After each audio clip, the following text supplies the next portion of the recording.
I thank my colleague. Next is Senator Grassley. I'm going to bring up a problem with your department, very same problem I'm recently having with the environmental EPA. So it isn't just your department that this might be a problem. But last month, I wrote oversight letters to 15 HHS contractors and grantees. Those 15 organizations received some of the largest contract awards for the care and placement of unaccompanied children. My oversight work is based on new information that shows many children may have been placed in a very dangerous situation. I want to know what these contractors are doing to ensure children's safety. In response to my 15 letters, your department sent an email to contractors and grantees on February 28th that I want to quote. Kindly direct Senator Grassley's office to HHS's Office of Assistant Secretary for Legislation for this request, end of quote. My staff have been told by contractors that they're ready to respond to me, but HHS instruction has so far caused them not to. Do you accept the premise that recipients of congressionally appropriated taxpayers' money must respond directly to congressional oversight requests? And I hope you can answer that positively, that they should.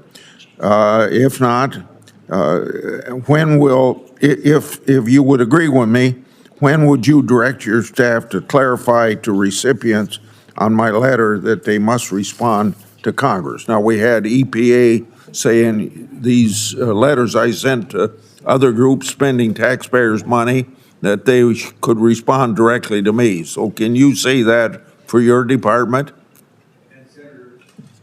And Senator, as a former member, I too wanted to be able to conduct oversight when I was in the House of Representatives. And so absolutely, these contractors, the various entities, Americans have every opportunity and right to respond directly to you. We offer to provide them with some guidance if they wish to have it. They were under no obligation to get it, but you are absolutely within your rights, and they are as well, to be in communication. Okay.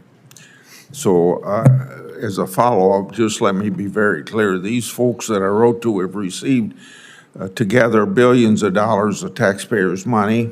When I and my colleagues send them requests for information, they have an obligation to respond, and this administration's interference, which evidently we're not going to have anymore, at least for a while, has been obstructive.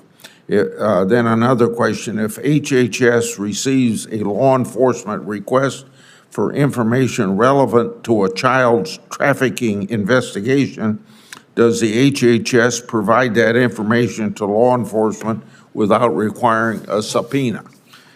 Mr. Chairman, we work on an ongoing basis with law enforcement throughout the country because, again, we have custody, temporary custody for minors. And so we continue to work with law enforcement throughout the country. Yeah. We follow the rules. In some cases, we're dealing with very private, sensitive, confidential information. And so we make sure we follow the rules so we don't violate any individual's privacy at the same time that we're fulfilling our obligations to respond to law enforcement. Are you saying in some cases you can direct directly to law enforcement without a subpoena, and then are you saying in other cases you might need a subpoena? We try to make sure that we're complying with the law when it comes to providing information. Some information is more confidential than other pieces of information, so we make sure that we're not violating any privacy rights, any protections in providing information, whether it's to law enforcement or any other entity. This will have to be my last question, and then I'll submit for writing answers. At last year's budget hearing, you and I discussed supporting rural health care, including the need for CMS to fully utilize the Rural Community Hospital Demonstration Program. Right now, CMS is only using 25 of its statutory 30 hospital spots for this program. You told me last year that HHS would, quote unquote, do more to support rural hospitals in need. Following our discussion, I wrote CMS administrator.